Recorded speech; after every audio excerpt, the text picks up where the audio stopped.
Genealogy by Tim, Season 6, Episode 5, recorded May 30th, 2026.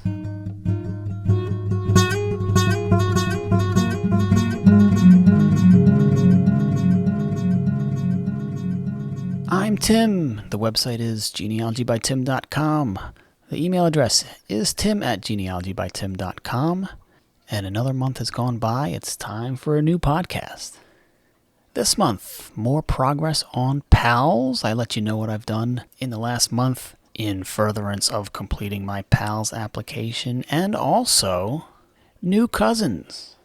Frank Straup, the treasurer of the Genealogical Society of Pennsylvania, discovered last month that I am his wife's fourth cousin once removed, and if they have any children, then I guess they would be my fifth cousins. More research on this line may unravel the mysteries of the Smith family's staggered immigration to the United States. I'll tell you all about that coming up on Genealogy by Tim.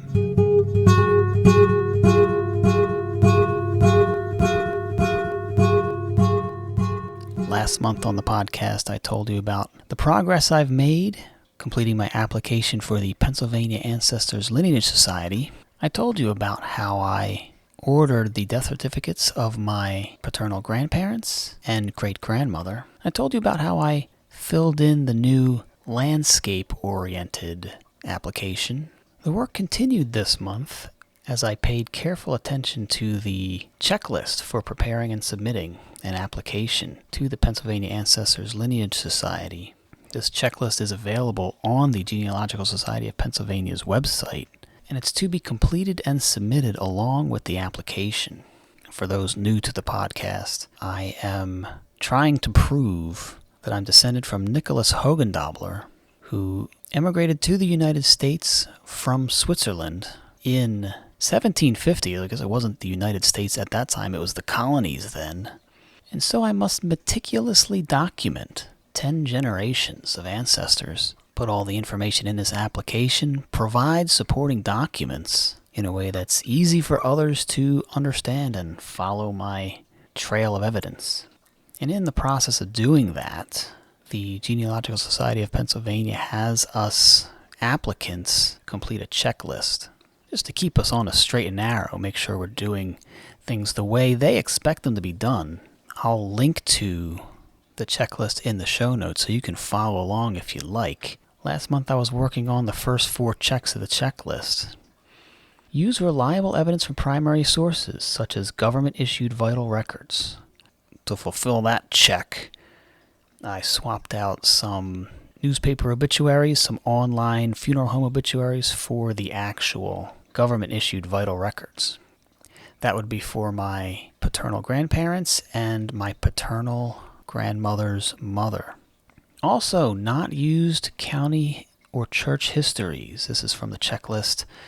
Printed family histories, pedigree charts, family tree charts, family group sheets, lineage books, or other sources unless they are supported by reliable, contemporary, acceptable sources. So, I had among my sources in the first iteration of this application the Biographical Annals of Lancaster County, Pennsylvania.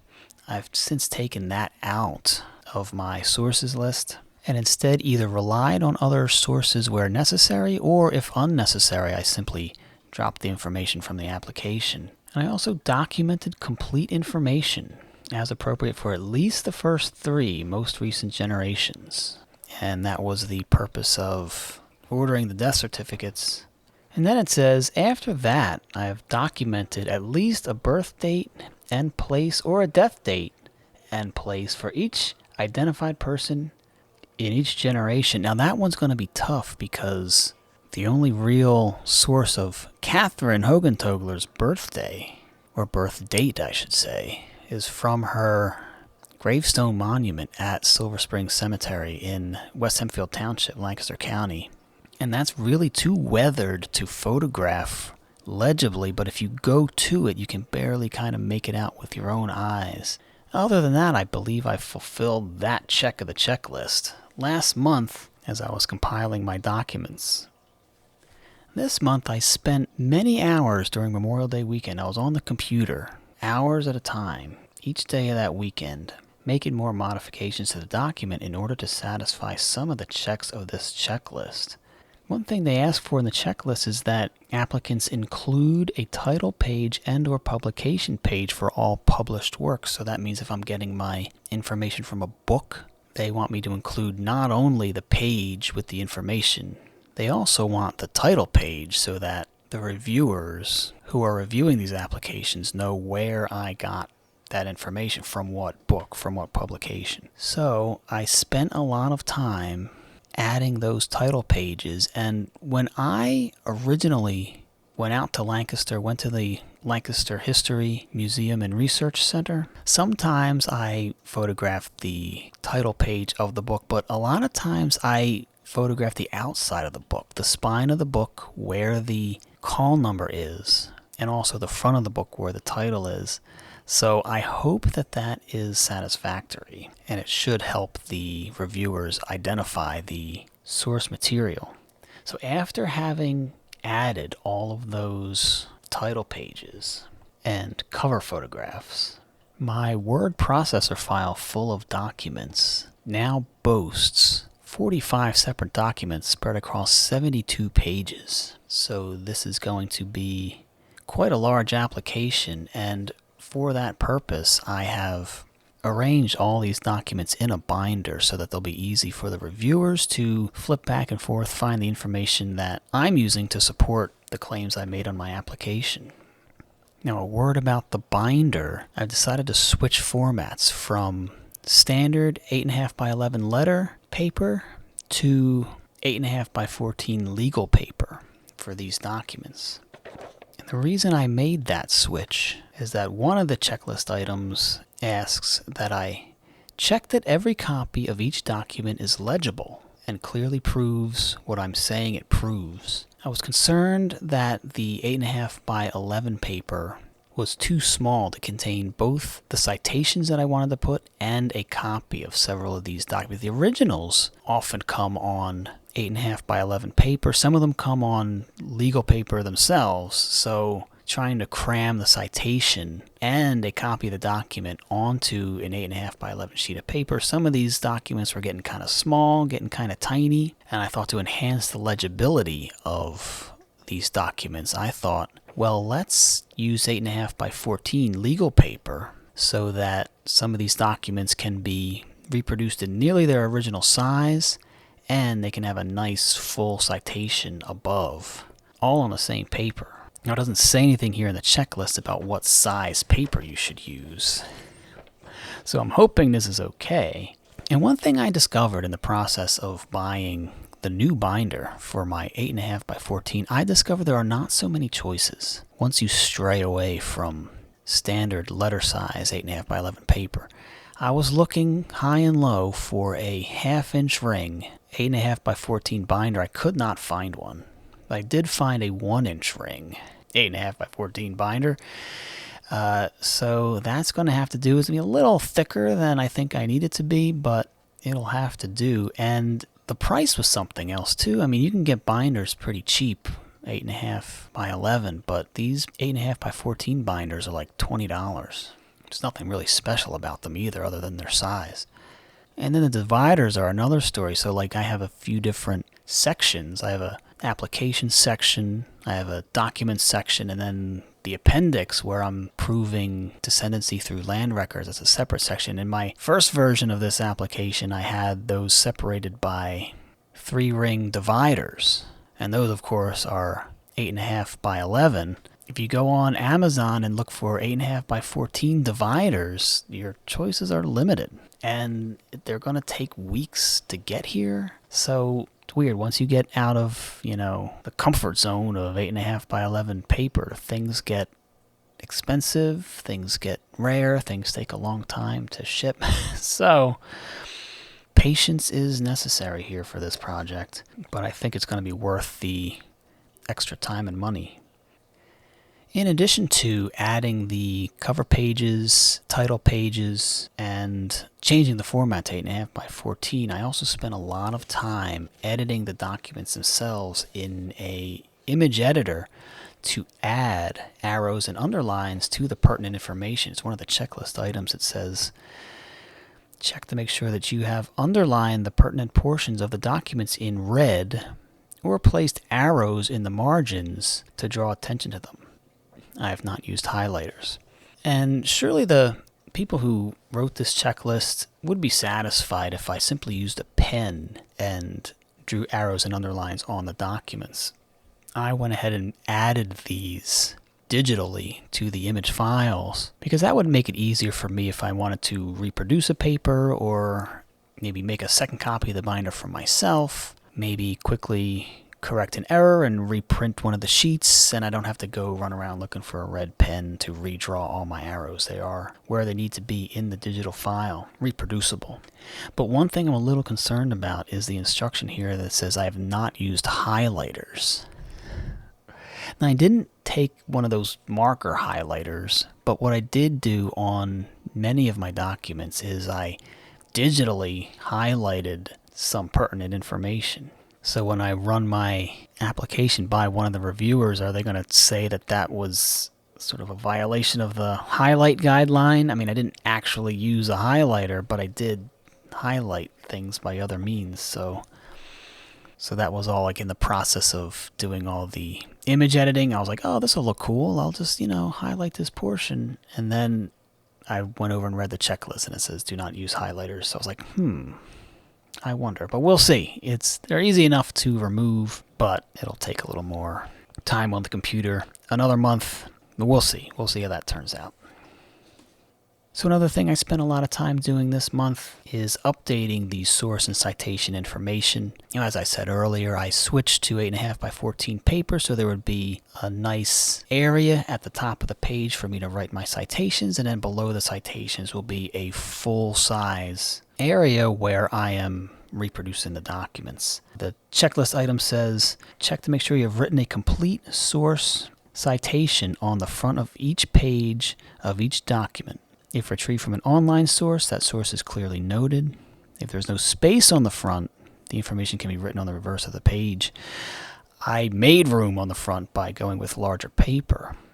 And I did also, in addition to adding cover pages and title pages to the documents where necessary, I also added screenshots of Ancestry.com, FamilySearch.org if I used a digital source. But I also wrote complete source citation information and also repository information. So not only did I say what is the name of the source, what is the name of the citation, but also where did I get that information. So if it came from a family member's stash of personal documents, I wrote the personal documents of this person and where that person lives. Or if I got the information from the Lancaster History Museum and Research Center, I put, that Lancaster History Museum and Research Center along with the address of that institution. So there's a lot of, even if I ordered vital records from the state of Pennsylvania, I put repository, State of Pennsylvania, Department of Health, and the address where that document would be located. It's out in Newcastle, Pennsylvania. So really complete here with source citation and repository information on the front of each of these pages. And then lastly, what I did this month, there's a check on the checklist that says used complete names as they appear in the submitted documents without any additions. Now that one for me is a little tricky because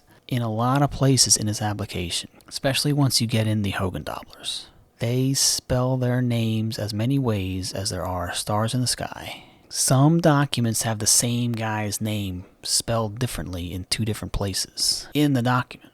So I'll have to ask for a little bit of grace on this check. It says use complete names as they appear in the submitted documents without any additions, but if I did that, it would just be scattered names all over the application, all over my explanations. So what I did instead, and I hope this is okay with people, I identified one document that I felt was the best representation of this person's name, either the most common representation, if it's from a paper source, and on one source I used the gravestone because that's his name etched in stone. But I would add to the source citation and reason for giving this document. I say add to the reason for giving it was this is the preferred representation of this person's name. So I selected a document. Wherever there was a possible conflict, I selected a document to represent the name, and I wrote clearly on there, this is the document I'm using to represent the name. Anywhere you see on this application the name written, I'm choosing this to be the official name, basically. And that's what I did last month, or I should say this month, for this podcast, in furtherance of my PALS application. And so what's next? All right, I got my eyes on a few check boxes here. One of these says, grouped all documents by generation, fastened each generation with a paper clip, no staples, and included the generation's number on each document. So I'm going to go through all my documents, all 45 of them, and put somewhere on the document what generation this refers to, so that the reviewer can easily flip back and forth between the application and the document in the binder. Now, I'm not using paper clips, and I hope that's okay. I hope they appreciate my organization here in the binder. But yes, add generation number. Okay, and it also says my name and address are on the reverse of every piece of paper submitted, so I'm going to add a footer to the document. It's basically going to have my name and address. That should be pretty easy. So you just put the footer, and it should appear at the bottom of every page. Another check mark that I need to put on my checklist says that I identified the documents that show the links between generations. So those documents get a special marking. So every document has what generation this document's referring to, but certain special documents actually show the link between one generation and another. So that's going to get a special marking there that says generations 1 to 2 link, or generations 5 to 6 link, something like that, whatever it is. So that's going to be done over the course of the next month. Also, cleaning up my sources, citations. I don't know if I'll ever have that perfect, but I'll be working on that a lot next month. Just making sure that those sources, citations, explanations all say what they ought to say. And then lastly, I want to mention this. One of the checks says that I included copies of original documents and photos with all transcriptions and translations. So one thing I did just a couple days ago was I have a document in here. It's a burial record from 1820, but it's written in German. And I thought it would be nice to have a professional go ahead and translate that and provide a certified translation that I can include among my documents. And that wasn't cheap. Okay, but I thought it was worth it for this project. And the service I went with was Catherine Schober at Germanology Unlocked. That's germanologyunlocked.com. And I went with this service because she did a presentation. It was an online Zoom presentation for the Genealogical Society of Pennsylvania. And I was, impressed with what she had to say. So I thought she'd make a good person to translate this document, put her seal of approval on it. Either her herself, or she does have some assistants who work for her. I'm sure they're all vetted and highly competent people, but I went with that service to translate the document and provide a certification like, here, this is what this document says. Now, when using this service, one thing to understand is that they do have a timeline of about 3 months. So if you're considering using this service, just keep in mind the timeline. They can expedite the translation for a fee. So they have a rush tier where you can pay a little bit extra to have the translation done within 1 month instead of 3 months. And then they also have an expedited tier where you can have the translation done within 2 weeks.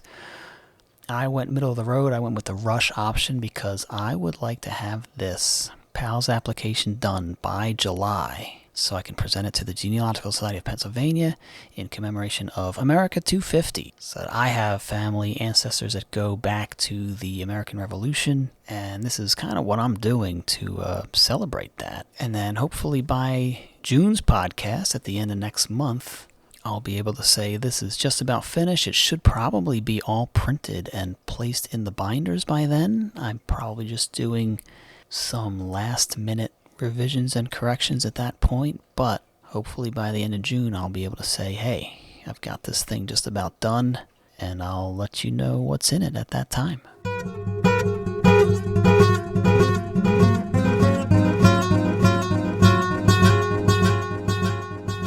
So I got one more story for you this month, and this one's actually kind of fun. Now, if you go to some regular genealogy club meetings, usually after some amount of time, a couple people at these meetings will say, hey, Yeah, I guess we're related. Hey, cousins, all right. Because we all have Pennsylvania ancestors when we go to these meetings at the Genealogical Society of Pennsylvania.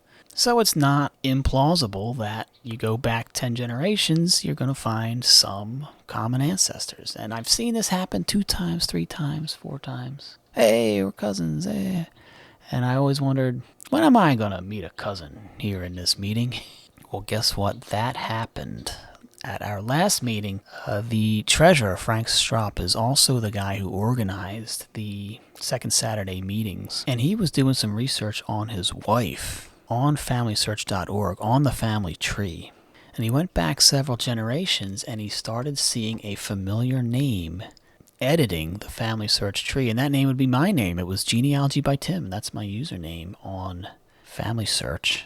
So Frank saw that and he thought, wait a minute, am I related to Tim? And he brought that question up at our last meeting, and I was like, I'm not sure, because I did a lot of work on there. And some of it was just like separating out families that were all merged together. So, I end up doing a lot of work on people who aren't actually related to me. If it furthers the clarity of people who are related to me, just to sort of separate them out or whatever. So I said, I'm not sure. Let me look into it. So I did look into it, and guess what? I am related to Frank Strop's wife, and I'm going to talk to him about his family. So he didn't tell me his wife's name. Or he didn't tell me if he has any children. But his wife would be my 4th cousin once removed. His children would be my 5th cousins. And it's interesting because we're not going back to Pennsylvania ancestors. We're going back to Ireland for this one. All the way back to Thomas Tierney and Margaret Connor, who were born in 1815 and 1816, respectively. They had several children, but there's 3 of them who are central to this story. The eldest daughter, Bridget Tierney, she is Mrs. Strop's ancestor.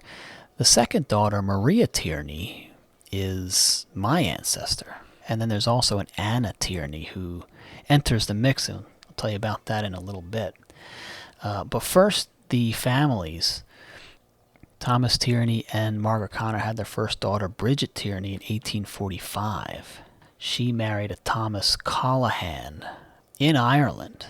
They had a daughter, Margaret Callahan, who moved to America on her own, and once here she married a man named William Litchin. Margaret was born in 1875, died in 1943. William Litchin was born in 1870 and died in 1906. He died of a railroad accident.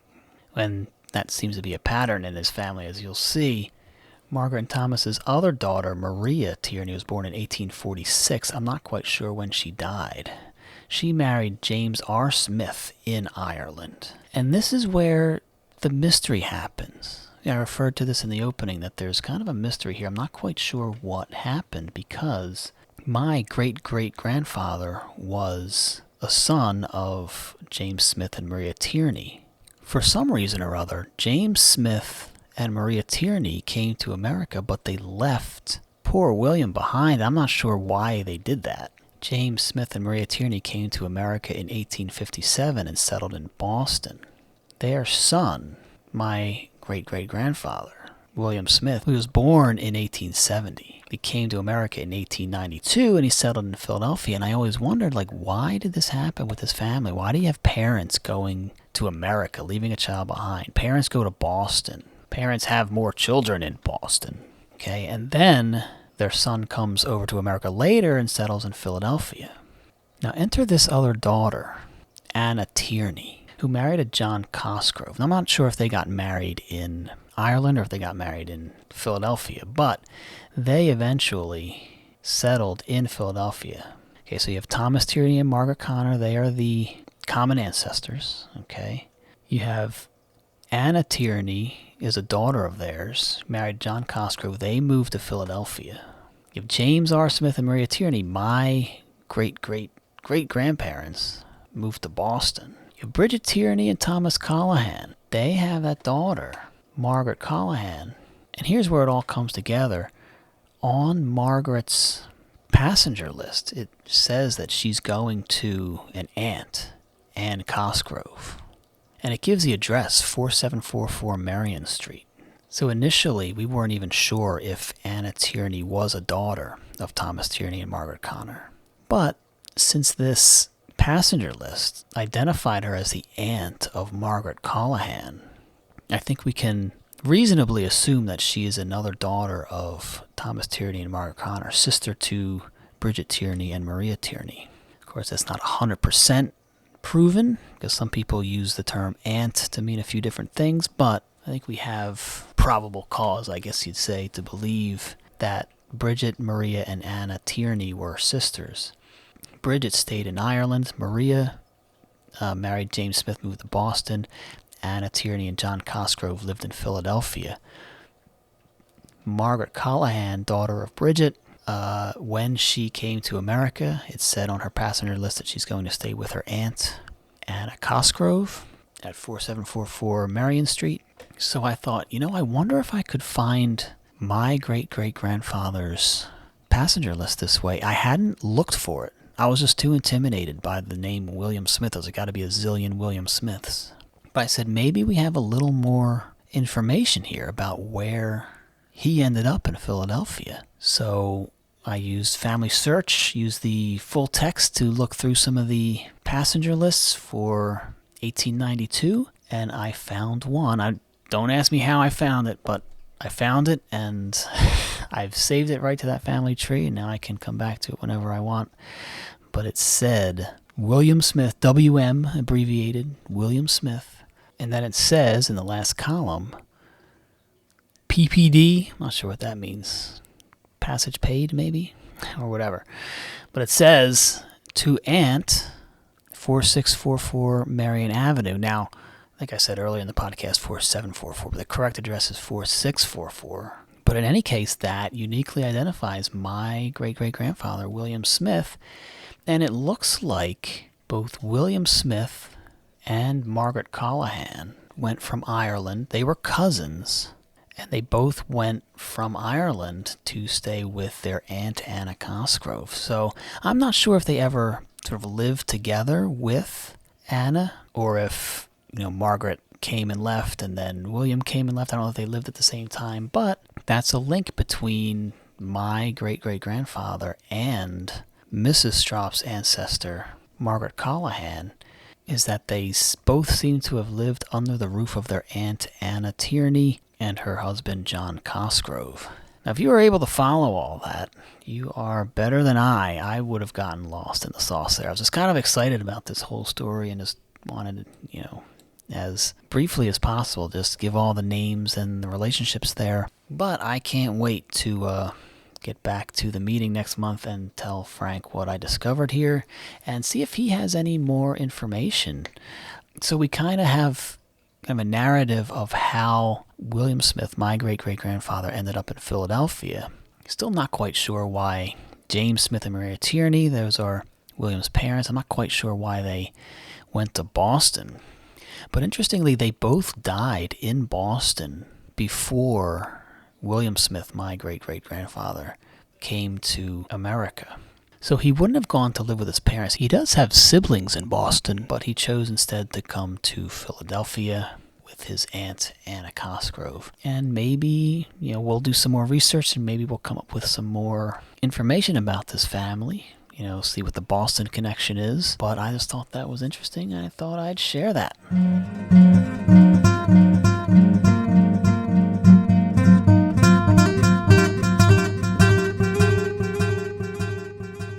All right, folks, that's just about it for this month. We've got 2 very interesting developing stories for you. I will have more on each of those, I'm sure, next month. I should be closer to having a complete binder containing a Pennsylvania Ancestors Lineage Society application, and I will have met with Frank once again to discuss our Tierney relatives. Until then, my friends, I've been Tim. Genealogybytim.com is the website. Tim@genealogybytim.com is the email address. Keep on digging. Your next family history adventure awaits.